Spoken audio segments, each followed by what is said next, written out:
ఉన్నాను, మరియు మరణం యొక్క పాతాళ లోక మరణం యొక్కయు పాతాళ లోకము యొక్కయు తాళపు చెవులు నా స్వాధీనంలో ఉన్నాయి. ప్రజెంట్ ఆయన స్వాధీనంలో మరణానికి ఉన్నాడు. మీరు మృతుల్లో వెళ్ళి ఎత్తుక్కోమాకండి, మృతమైన వాటిని ఎత్తుక్కోమాకండి, మృతమైనటువంటి పండగల్లోకి వెళ్ళమాకండి, అవి గతించిపోయినవి. ఆయన సజీవుడు. ద్వితీయోపదేశకాండం 5:26 చెప్పబడుతుంది చూడండి. మావలే సమస్త శరీరులలో మరి ఎవడు సజీవుడై దేవుని స్వరము అగ్ని మధ్య నుండి పలుకుట విని బ్రతికెను. ఇశ్రాయేలు ప్రజలు అడుగుతున్నారు, ఆ దేవుని యొక్క స్వరాన్ని విని ఎవడు బ్రతకగలడు? సజీవుడైన మావలే సమస్త శరీరంలో, మాకులాగా శరీరంలో ఉన్నవాడు ఎవడైనా సరే సజీవుడైన దేవుని స్వరమును అగ్ని మధ్య నుండి పలుకుట విని బ్రతికెను.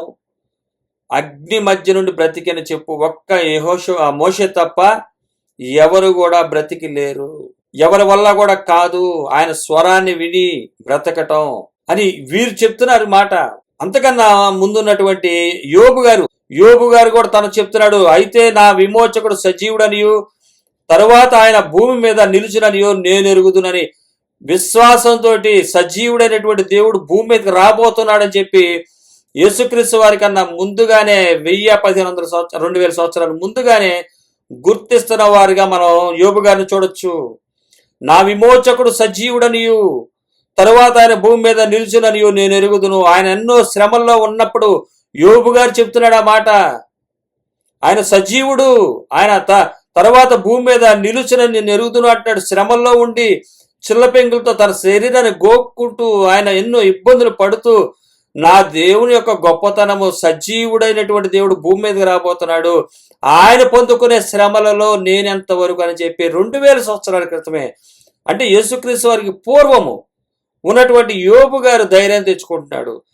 చేసి చూపించినటువంటి ఆయన్ని చూసి మన ధైర్యాన్ని తెచ్చుకోకుండా, దాన్ని ప్రకటించకుండా, ఈ విషయాల్లో ధైర్యం తెచ్చుకొని నిరీక్షించి నిత్యరాజ్యాన్ని స్వాధీనం చేసుకోవాలి, నిత్యరాజ్యంలో మనం ఉంటాము, నిత్య కానానులో మనం ఉంటామంటే లేనిపోయిన ప్రార్థనలు చేపించి ఈ లోకంలోని బతకండి రా, ఇక్కడే హ్యాపీగా ఉంటుంది అని చెప్పి సేవకులే లోక టేస్ట్ ఎరిగి లోకాన్నే పట్టుకుని ఏలాడుతున్నారు. వారే తప్పుడు మార్గంలో తీసుకెళ్తున్నారు. బైబుల్ పట్టుకుని ఇదిగో క్రిస్మస్, అదిగో క్రిస్మస్, ఇది క్రిస్మస్ చేసుకోమని భూమి చుట్టూర్తా తిప్పుతున్నారు, భూ ఆశీర్వాదాలు చుట్టూ తిప్పుతున్నారు. వాక్యం పట్టుకుంటే నెక్స్ట్ మాట వచ్చేది దేవుడు నీకు అది నుంచి డైరెక్ట్ గా తీసుకొచ్చేస్తాడు ఇక్కడ. కానీ ఇది వాక్యం చెప్పేది ఏంటంటే, నిరీక్షణ ఇచ్చేది ఏంటంటే పరలోకానికి నడిపించేది, అన్ని వదులుకుని నడిపించేది. వీరేంటంటే భూలోకానికి ట్రాన్స్ఫర్ చేస్తున్నారు దీన్ని. సజీవుడు ఆయన భూమి మీద నిలుచునని నేను ఎరుగుతున్నరా, నా కష్టాలే ఉంది, ఆయన కష్టాలు నాకు దేవుడు తెలియపరిస్తేనే నేను విశ్వసించాను, నాది ఒక పెద్ద కష్టం కాదని చెప్తున్నాడు యోబు గారు. అలాగే కీర్తనకారుడు కూడా అదే అంటాడు 116:9 సజీవులున్న దేశములలో యెహోవా సన్నిధిని నేను కాలము గడుపుదును. సజీవులున్న దేశములలో యెహోవా సన్నిధిని నేను కాలం గడుపుదును.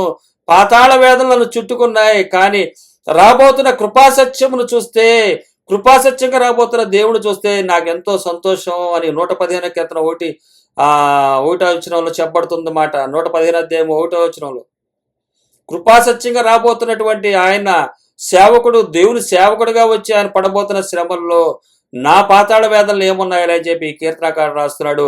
అలాగే 118 కూడా అదే కీర్తనాకారుడు తాను చెప్తున్నటువంటి మాట సాక్ష్యం ఏంటంటే, నేను చావును, సజీవుడై యెహోవా క్రియలను వివరించేదను. నేను ఈ విధంగా విశ్వసించాను, అవి వివరించేదను. నేను వివరించేద్దానని ముందే అనుకుని వివరించాను, వాటిలో ప్రవేశించాడు. ఆ క్రియల్లో ఆయన చెప్పిన విధంగా సజీవుల దాంట్లో చేర్చబడినట్టుగా ఆయన రాస్తున్నాడు. ఇవన్నీ కూడా దేవుని గురించినటువంటి, సజీవుడైనటువంటి దేవుని గురించినటువంటి సాక్ష్యాలు. 142:5 కీర్తన గ్రంథము. యెహోవా నీకే నేను మొరపెట్టుచున్నాను, నా ఆశ్రయదుర్గము నీవే, సజీవులున్న భూమి మీద నా స్వాస్యము నీవే అని నేను అనుకుంటుని. నీవే, సజీవుల ఉన్న భూమి మీద నా స్వాస్యము నీవే, సజీవులున్న భూమి మీద నా స్వాస్యము నీవే, నాకు అన్ని నీవే అని చెప్పి ఆయన ఈ భూమి మీద ఉన్నప్పుడు కలిగిన వాటి మీద దృష్టి పెట్టకుండా సజీవుడిగా ఉన్నటువంటి దేవుని కలుసుకునే విధానం బట్టి ఆయన సంతోషిస్తున్నాడు. 143:2లో కూడా రాయబడుతుంది, నీ సేవకునితో వ్యాజ్యమాడకము, సజీవులలో ఒకడును నీ సన్నిధిని నీతిమంతుడిగా ఎంచబడడు. ఎవ్వడు కూడా సజీవుల్లో మనం ఎవ్వరం కూడా ఒక్కడం కూడా నీతిమంతుడిగా ఎంచబడము. కానీ ఆయన కృప చేత మనం ఎంచబడ్డాము. ఆయన తనకు కలిగిన వదులుకుని రావటం చేత, నీతిమంతుడైనటువంటి దేవుడు మన మధ్యకి రావటం చేత, ఎంచబడుట చేత మనం కూడా ఎంచబొట్టకు, ఆయన అనుసరిస్తే ఎంచబొట్టకు గల కారణమైంది. ఒక్కరం కూడా లేడు, నీతిమంతుడు లేడు, ఒక్కడు లేడు, దేవుని గ్రహించేవాడు లేడు. కానీ ఆయన వచ్చిన తర్వాత ఉండాలి, అది నడవాలి, అది తెలుసుకుని దూలాన్ని తీసుకుని చదువుకొని అవేర్నెస్ తీసుకుని ఆ చదువును అన్వయించుకుని ఎదుటి వారికి చదువును నేర్పి ఎదుటి విశ్వాసాన్ని అన్వయించుకుని విశ్వాసాన్ని నేర్పటం, ఆయన చూపించిన నీతి మార్గాన్ని నడిపించటం సేవకుని పని. అందుకనే ఇక్కడ కీర్తనాకారుడు క్రీస్తు వారికి ముందున్నటువంటి 1000 సంవత్సరాల ముందున్నటువంటి కీర్తనాకారుడు చెప్తున్నాడు. అలాగే మార్కు సువార్త 12:27 ఆయన సజీవుల దేవుడు గాని మృతుల దేవుడు కాడు, కావున మీరు బహుగా పొరబడుచున్నారని వారితో చెప్పాను. ఆయన సజీవులకే దేవుడు, మృతులకు దేవుడు కాదు. దేని గురించి చెప్తున్నాడంటే 26 మార్కు సువార్త 12:26 వారు లేచెదరని మృతులను గురించినటువంటి సంగతి మోషే గ్రంథమందలి పొదను గురించిన భాగంలో మీరు చదవలేదా? ఆయన ఇక్కడ చెప్తున్నాడు శాస్త్రులకి పరిశీలతో వీళ్ళతో మాట్లాడుతూ, ఆయన మీకు గుర్తుపెట్టుకోండి, సజీవులకు దేవుడని ఎలా చెప్తారు మీరు? ఆయన సజీవులకి దేవుడు కానీ మృతులకు దేవుడు కాడు అని మీరు బహుగా పొరపడుచున్నారని వారితో చెప్పాను. సజీవులకి దేవుడని ఎట్లాగా అంటే 26 వారు లేచెదరని మృతులను గురించిన సంగతి మోషే గ్రంథమందలి పొదను గురించిన భాగంలో మీరు చదవలేదా? మండుచున్నటువంటి పొద దగ్గర జరుగుతున్నటువంటి సంభవాన్ని గుర్తు చేస్తున్నాడు. ఆ భాగంలో దేవుడు, నేను అబ్రహాము దేవుడను, ఇస్సాకు దేవుడను, యాకోబు దేవుడనని అతనితో చెప్పాను. అబ్రహాము దేవుడను, ఇస్సాకు దేవుడను, యాకోబు దేవుడని అతనితో చెప్పానంటే ఎవరాళ్ళు? సజీవులుగానే ఉన్నారు వాళ్ళు. మృతుడని కానీ ఇదిగో సజీవుడని అయితే అంటాడు. వీళ్ళు మృతి చెందినట్టుగా మనకు కనబడుతున్నారే కానీ సజీవులుగా ఉన్నారు. ఈరోజు పుట్టినరోజు చేసుకుంటున్న వ్యక్తులు మనం చూస్తే వారు కొన్ని సంవత్సరాల తర్వాత మరణిస్తారు.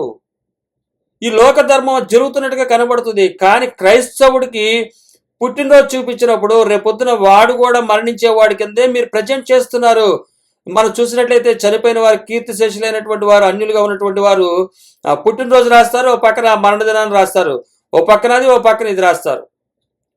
మనకి ఒకసారి పుట్టాము, కానీ సువార్త అంగీకరించిన తర్వాత రెండోసారి మరలా తిరిగి జన్మించాము. కాబట్టి ఇప్పుడు మనం పుట్టినరోజు చేయకూడదు. ఎందువల్లంటే మరణదినం లేదు. ఇంకా పుట్టిన వాడికి, పుట్టినరోజు చేసుకున్న వాడికి మరణదినం ఉంటుందని చెప్పి నిరూపిస్తుంది అది. మీరు అదే విధంగా నిరూపించినట్లయితే అదే అన్యజనులకి అర్థం కానటువంటి పరిస్థితి.